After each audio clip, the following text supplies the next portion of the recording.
सभी को नमस्कार और सभी का स्वागत है अष्टावक्र गीता के आज के पाठ में। आज हम पढ़ रहे हैं 16वां अध्याय, जिसमें श्री अष्टावक्र जी कहते हैं कि हे प्रिय, विद्वानों से सुनकर अथवा बहुत शास्त्रों को पढ़ने से तुम्हारी आत्म स्वरूप में वैसी स्थिति नहीं होगी जैसी कि सब कुछ उचित रीति से भूल जाने में। भाव है कि स्मरण नहीं, विस्मरण से आत्म स्वरूप की अनुभूति होती है। अधिक शास्त्र पढ़ने से नहीं, अधिक सुनने से नहीं, बल्कि हर धारणा, हर सिद्धांत, हर सीख को उचित रीति से भूल जाने से आत्मा का दर्शन होता है। ये अत्यंत गहरा सत्य है। ज्ञान जमा करना मुक्ति नहीं देता, ज्ञान खाली करना मुक्ति देता है। जब मन सब स्मृतियों और अवधारणाओं को छोड़ देता है, तभी आत्मा स्पष्ट दिखाई देती है। कर्म भोग करो या समाधि में रहो, पर चूंकि तुम विद्वान हो, अतः तुम्हें चित्त की सभी आशाओं को शांत करना अत्यंत आनंदप्रद होगा। भाव ये है कि चाहे कर्म करो, चाहे समाधि में बैठो, अष्टावक्र जी कहते हैं कि मुक्ति चित्त की आशाओं को शांत होने में है। क्योंकि आशा का मतलब है कमी का संकेत।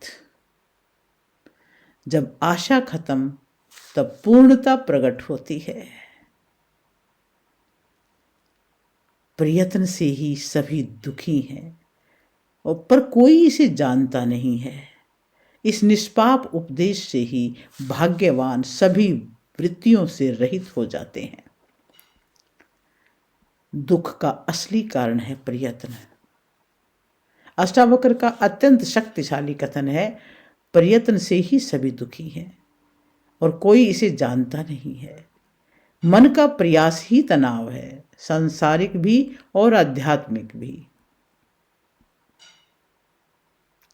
जब साधक ये समझ लेता है, तो वह सहज, सरल और प्रयास रहित हो जाता है। जिसको पलकों का खोलना और बंद करना भी कार्य लगता है, उस परम आलसी के लिए ही सुख है, अन्य किसी के लिए किसी प्रकार से नहीं है।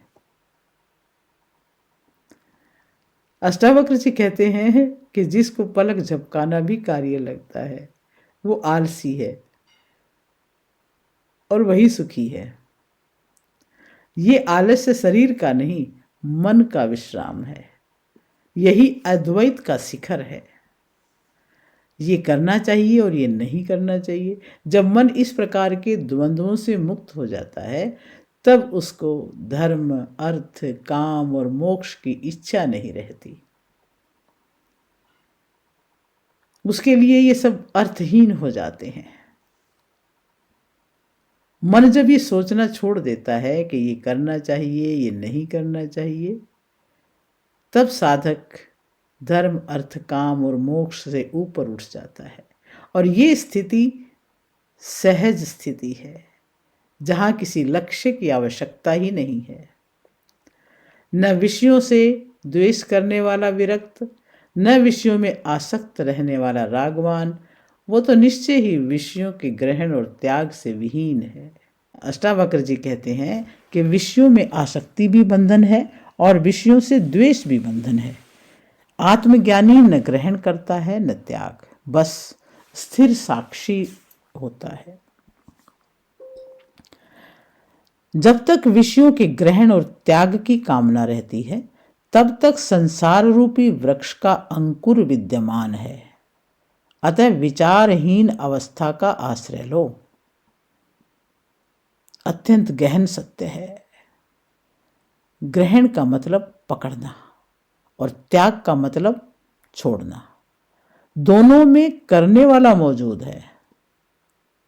इसलिए अष्टावक्र कहते हैं कि निर्विकल्प अवस्था का आश्रय लो, विचारहीन अवस्था का आश्रय लो।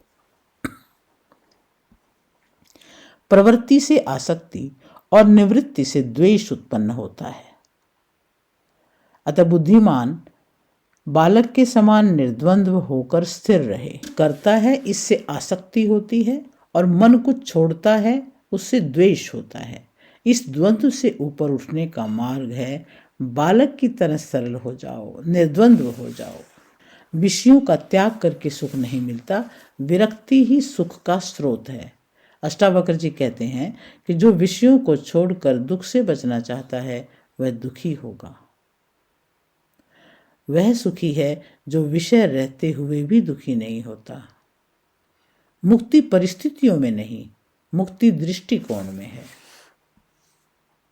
जो मोक्ष भी चाहता है और इस संसार में आसक्ति भी रखता है वो न ज्ञानी है और न योगी, बल्कि केवल दुख को प्राप्त करने वाला है। यदि साधक कहे कि मुझे मोक्ष चाहिए और मैं इस शरीर में ही रहूं, तो वह वास्तव में बंधन की इच्छा करता है। आत्मा के लिए न शरीर है न मोक्ष है।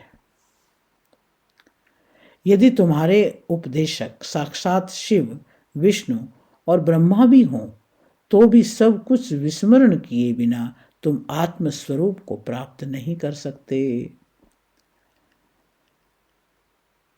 अष्टावक्र जी का ये अंतिम वज्र वाक्य है कि जब तक तुम सब कुछ उचित रीति से भूल नहीं जाते, तुम आत्म स्वरूप को नहीं जान जाते, अर्थात शास्त्र छोड़ो, सिद्धांत छोड़ो, अनुभव छोड़ो, खोज छोड़ो, साधना तक छोड़ो, तभी आत्मा प्रकट होती है।